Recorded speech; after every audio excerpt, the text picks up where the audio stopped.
In the very beginning was the Word, pure existence before anything was made. Nothing could come into being unless an intelligent creator willed it. Across faiths, this creator is named differently: God in Christianity, Yahweh in Judaism, Allah in Islam, but all agree that he must have existed before anything else. The first manifestation of divine energy was a pure green light, symbolizing growth and life. From this green essence sprang the benevolent beings, seraphim, whose light nurtures creation. Soon, a second, impure amber fire arose, the realm of destructive, malevolent beings, cherubim. Before physical stars and planets appeared, divine energy was confined within a square geometry, which eventually exploded in a cosmic Big Bang. From this, beams of energy formed atoms, then molecules, then cells, and finally organisms. Existence unfolds in repeating cycles, 4 major ages of roughly 6,000 years each, totaling 24,000 years, marked by alternating silver, moon, and gold, sun, eras. All things exist as pairs of opposing forces, light and darkness, order and chaos. From the moment of conception, one twin prevails, in nature, in spirit, in cosmic beings. This survival of the fittest principle governs both biology, sperm racing to fertilize an egg, and the spirit realms, agreeable versus disagreeable beings. A third of the creative hosts turned away from divine harmony, led by a figure called Lucifer, part reptilian, part etheric, who aspired to rule the stars. After a celestial conflict, alluded to in Revelation 12:7, these rebels were cast down, becoming the jinn or genies, now seeking to deceive and control humankind. At the outset of our fourth 7,000-year cycle, the benevolent spirit mankind was incarnated on earth. We inherit both light and darkness within us, destined to overcome our inner shadow by aligning with the green light of divine wisdom. Our sun, 93 million miles away, is the true light-sustaining life on the third planet, Earth, which spins on its axis once every 23 hours 56 minutes and 6 seconds, and orbits the sun in 365 1/4 days. The moon's cycle lasts about 354 days. Together, these celestial motions create equinoxes, solstices, precession, a 26,000-year wobble, and 4 seasonal ages mirroring the larger 24,000-year cosmic cycle. True wisdom, right knowledge, right wisdom, right understanding comes from recognizing these cosmic patterns. Our human calendars and myths, his story versus my story, reflect attempts to measure and make sense of cycles that renew every 24,000 years, guiding us toward deeper self-knowledge and harmony with the divine order. Before human beings appeared, advanced intelligences conducted genetic experiments on another planet, Sidonia, melding chromosomes and creating hybrid life forms. From these projects emerged a prototype called Adam, also Saqqara, sent to Earth alongside other Yahweh incarnations to occupy the vacated fourth plane once the fallen jinn were expelled. A great conflict erupted among heavenly hosts when the rebellious Luciferians allied themselves with the dragon-like deity Shakar, the great dragon, or Leviathan. Led by Lucifer's ambition to rule, they battled Michael and the loyal seraphic hosts. Defeated, Lucifer and his followers were cast out. No place was found for them anymore in heaven, becoming the devils and demons of terrestrial lore. The cast-down spirits, jinn and Luciferians, took secret dominion over Earth, often masquerading as gods to manipulate human desires. Their power manifests as lust and greed, draining spiritual energy from those they seduce. This oppressive influence prompted the Intergalactic Federation to quarantine Earth, lest collective souls break free from their control. Distinct from the older Luciferian order, modern Satanism arose as a more brutal sect, the sadistic offspring of the Luciferians, led by figures named Nataz or Sheatinian. Whereas Luciferians seek subtle energy manipulation, Satanists openly revel in cruelty, positioning themselves at every level of worldly authority. Earth's history unfolds in 4 major ages of 6,000 years each, alternating between lunar, silver, and solar, gold, dominions. We stand now in the 4th age, a final summer of the soul, poised between dissolution and renewal. At its end, the 24,000-year cycle completes, and a greater 50,000-year epoch may begin, as planets shift through their egg-shaped orbit and the precessional wobble realigns the heavens. Across myth and scripture, redemption lies in reconnecting with the original green essence, the pure, life-giving light of the Creator. By cultivating right knowledge, wisdom, and understanding, and by resisting the twin forces of discord within, each soul can mirror the seraphim, restoring harmony both individually and cosmically.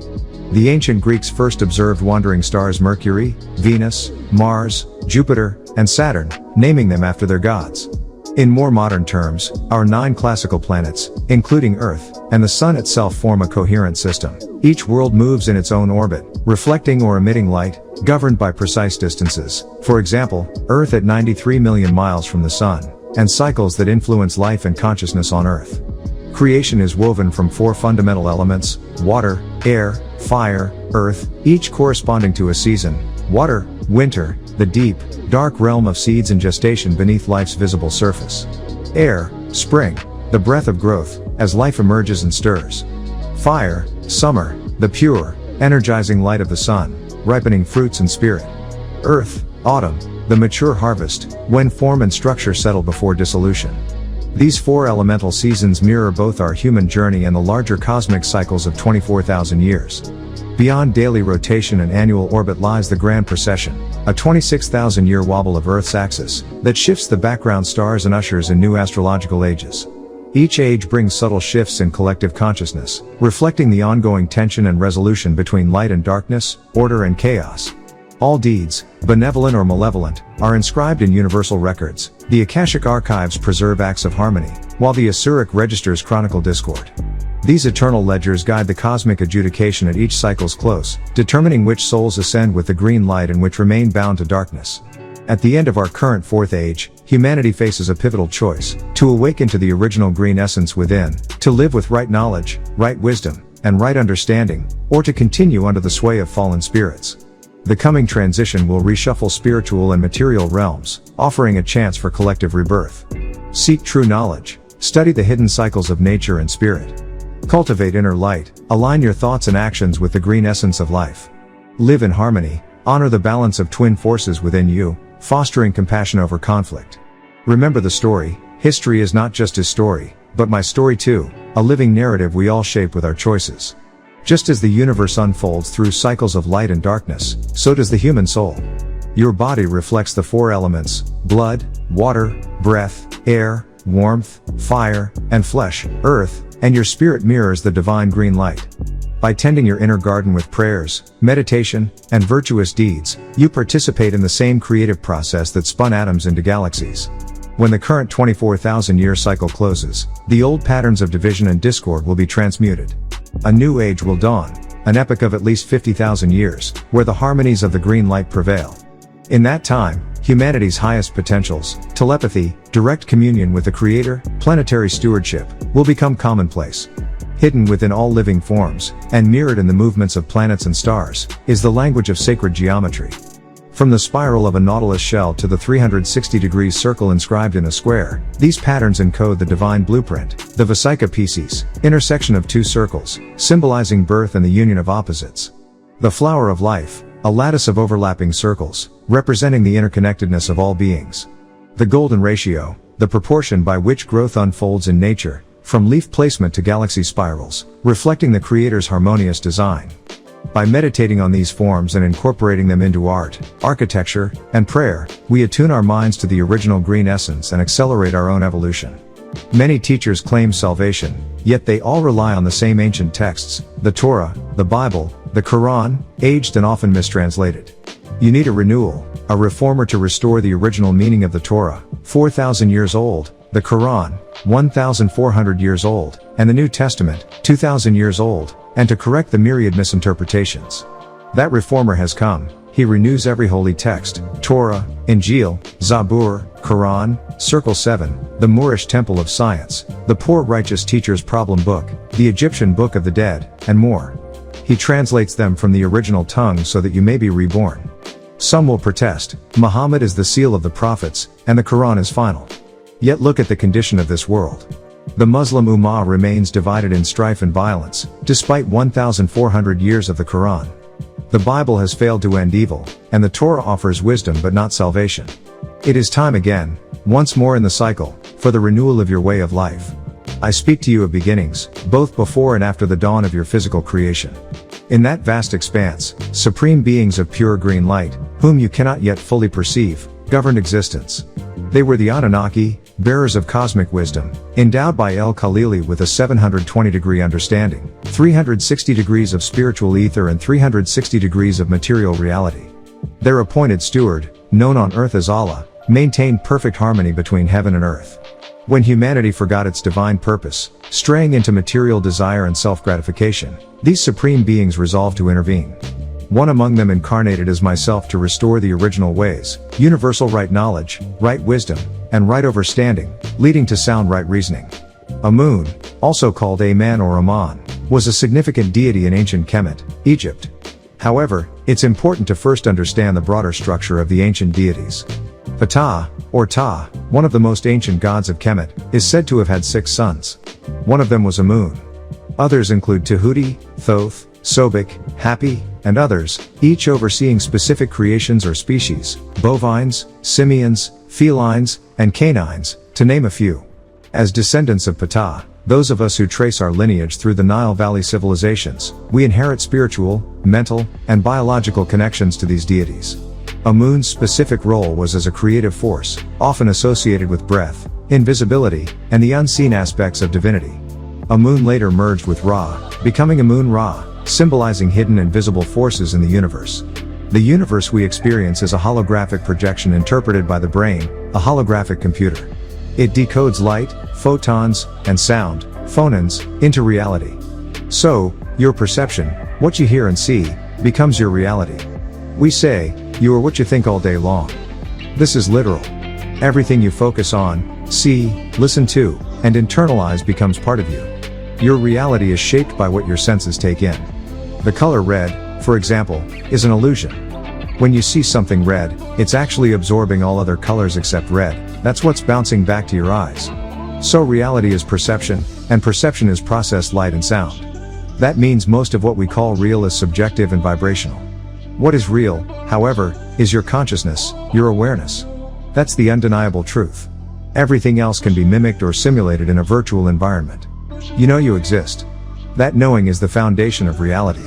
Many teachings tell us that we are sparks of the source, and part of our journey here in this dense, low vibrational realm is to awaken and return to that unity, burning away the illusion of the ego, or the I. But we don't all come here for the same reason.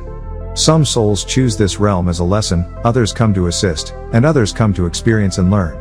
The point is, this physical plane is the lowest vibrational realm, where separation feels most real. That said, we're still connected to the higher realms, what we call the etheric or ethereal realm, which vibrates faster and is more unified. Our thoughts, actions, and even emotions have vibrations that either link us closer to, or further from, those realms.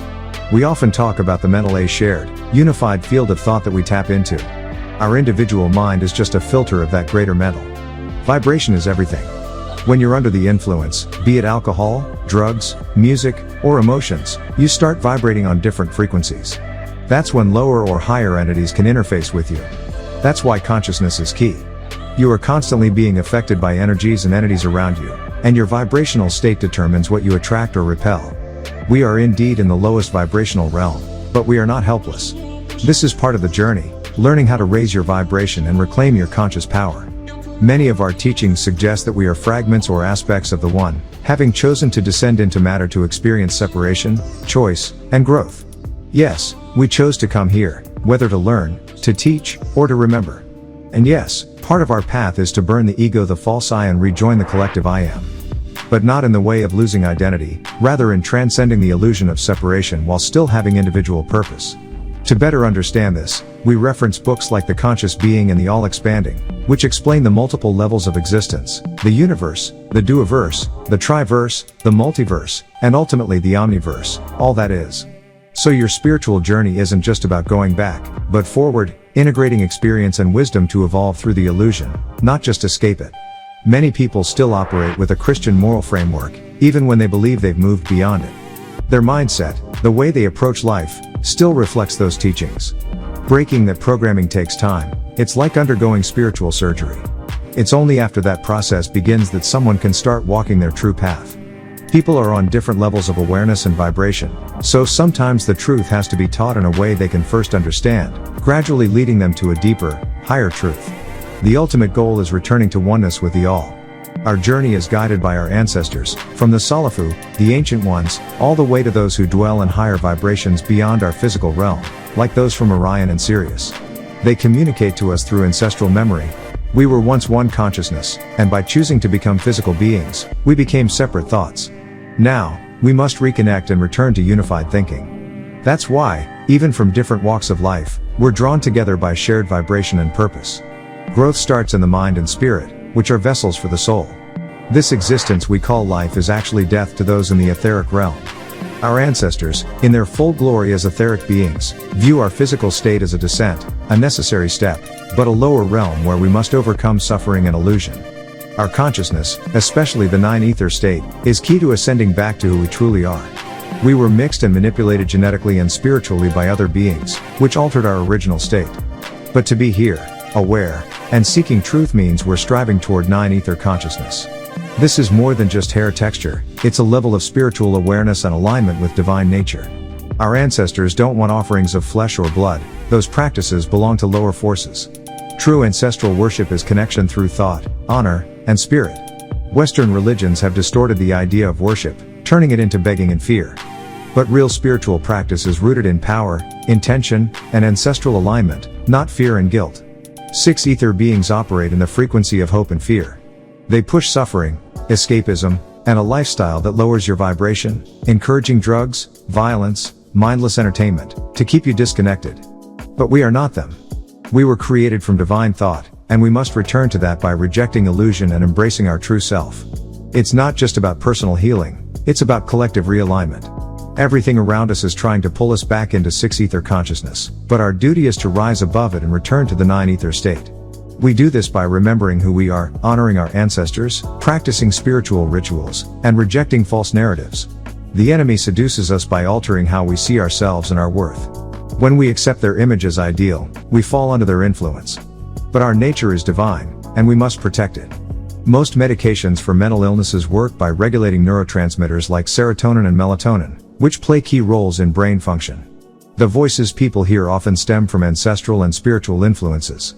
Biologically, as women conceive, they incorporate genetic material from their partners, and with it, some ancestral traits, effectively doubling the number of ancestral voices influencing their psyche.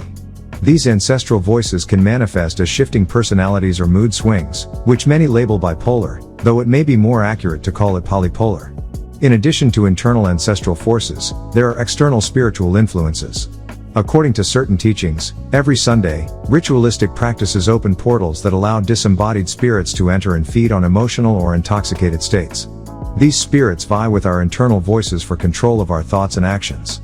To counteract these influences, it's essential to reprogram the subconscious mind. Repeated exposure to uplifting teachings, such as reading and reflecting on spiritual texts, can overwrite negative programming. What you internalize in the subconscious inevitably emerges in your conscious behavior. Healthy community living is crucial. When you live among like-minded individuals who share positive values, you reinforce beneficial habits and beliefs. Conversely, isolation among those who indulge in toxic media, substances, or behaviors subconsciously influences you in harmful ways.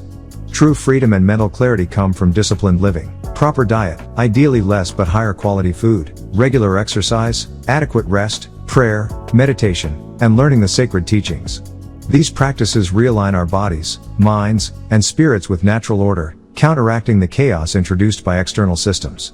Modern food systems, especially in industrialized countries, often compromise nutritional quality. Packaged foods can contain harmful additives, like cellulose fillers, that undermine health. Growing or sourcing from trustworthy local producers reduces exposure to these toxins. Financially, our economy is built on confidence and fractional reserve banking, which creates money virtually, leading to inevitable collapse. Urban dependency on large retailers makes societies vulnerable when supply chains break. Cultivating self-sufficiency, through community farming, barter, and local resilience, is essential for survival.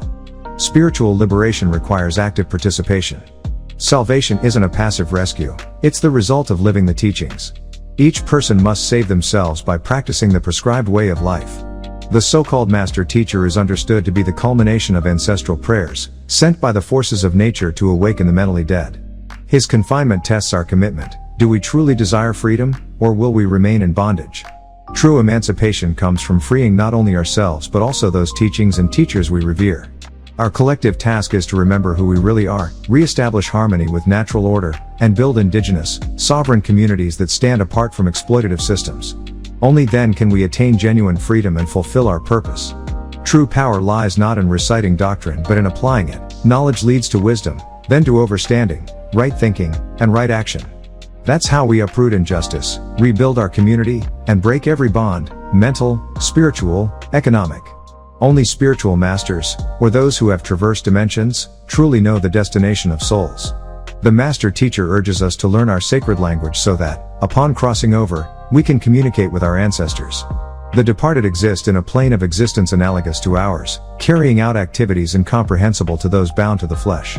To explore these mysteries more deeply, one must study works on quantum physics, harmonic tones, and dimensional shifts. The ability to fully harness the brain's capacity is reserved for those who receive direct training from a master.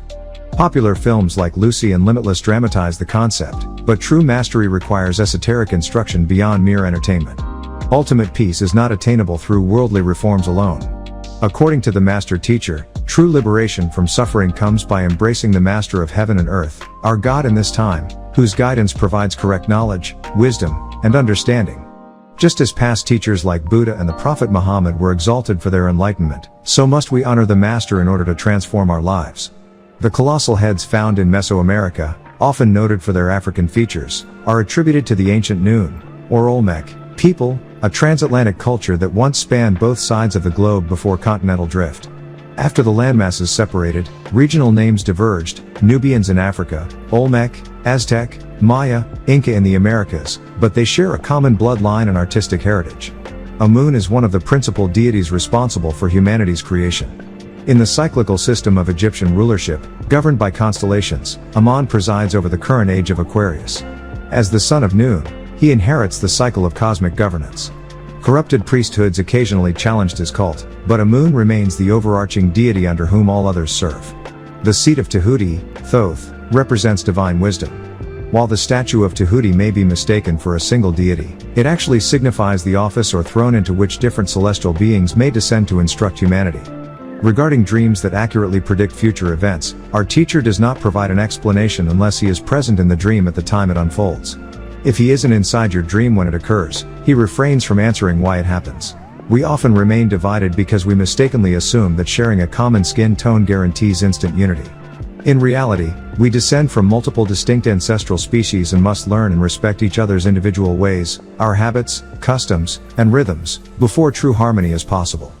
Anunnaki isn't a single species but a federation of 50 beings dispatched by Anu to Earth.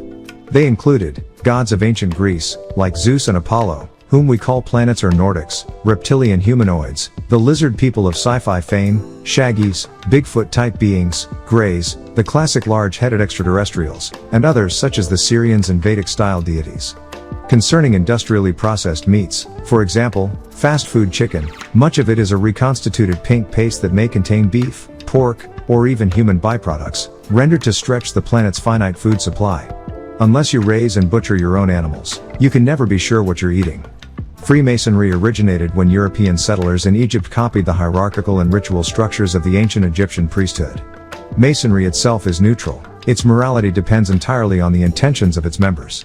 When lodges fall under leaders who practice harmful occult rituals, Masonry becomes associated with satanic or conspiratorial activities, but that reflects the practitioners, not the craft itself. Although many ancient cultures favor the eldest for inheritance, biblical stories repeatedly show younger siblings: Abel over Cain, Jacob over Esau, Solomon over Adonijah, John the Baptist alongside Jesus, receiving God's blessing. The sons of God in Genesis reflect Sumerian deities Enki and Enlil.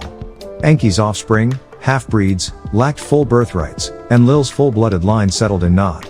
All beings are forms of energy vibrating at different notational rates. The physical realm is just the lowest of 7, or 9, abodes. Higher planes vibrate too fast for our instruments to detect. The Ogdode were bioengineered on Earth. Arkan seeded their genetics inside dolphins, which then gave birth to this line. They didn't have parents in our sense. Ogdode arose from single-cell protozoa and laboratory crossbreeding, not through two natural parents. Valiant Thor, the man from Planet X, wasn't born on Venus. He was bioengineered here on Earth and later associated with Venus in the lore. Different species can bond when raised together under domestication. A cheetah and a dog reared in the same environment learn to coexist, remove that human-provided stability, and natural instincts re-emerge. Why can't we see God? Because God is like the reflection in the mirror. You, too, are a creator, procreator, and the source of your own existence. Where did God come from?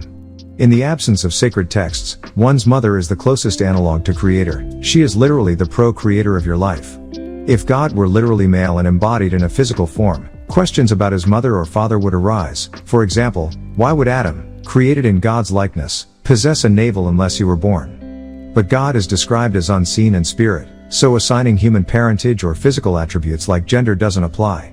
We perceive God as he only by linguistic convention. In reality, the divine is beyond masculine or feminine and cannot be confined to physical likeness or anatomical features.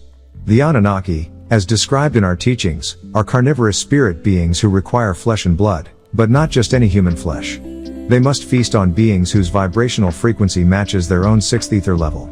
During extreme fear or terror, human flesh and blood reach peak vibrational potency, which they consume to sustain themselves. They cannot digest ordinary human energy or food. Only that intense, etheric evil energy provides the nutrients their devolved reptilian draconian nature demands. There's no evidence that Nubian men historically dyed their hair yellow. Some groups used natural clays or plant-based substances, like copper-rich mud, to impart a reddish-brown hue or wore wigs with reddish tones. Certain Nile Valley tribes even applied urine-based treatments that darkened hair. But nothing in our sources indicates deliberate yellow dyeing among the Nubians. In addition to tonal meditation and the NWPU language, our teachings emphasize activating the barottary gland, which reconnects us to higher senses, intuition, telepathy, clairvoyance, psychometry. To revive this gland and unlock more of the brain, one must cleanse the body, starting by eliminating refined sugar and white flour.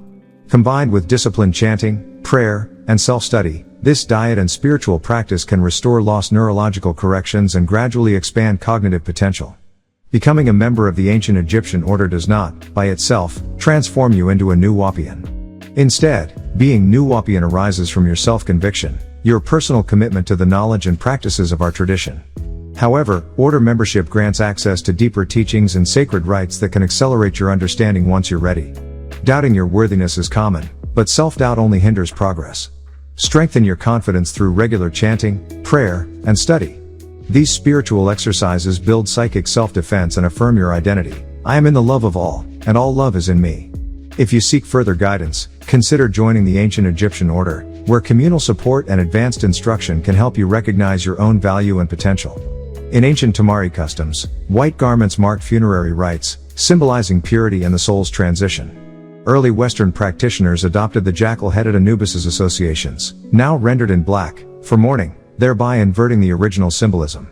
Conversely, white came to signify purity and celebration at weddings, echoing the bridal veil tradition set by Sarah in the Torah. Thus, what began as white for parting became white for union, and black for mourning evolved from the jackal's dark imagery.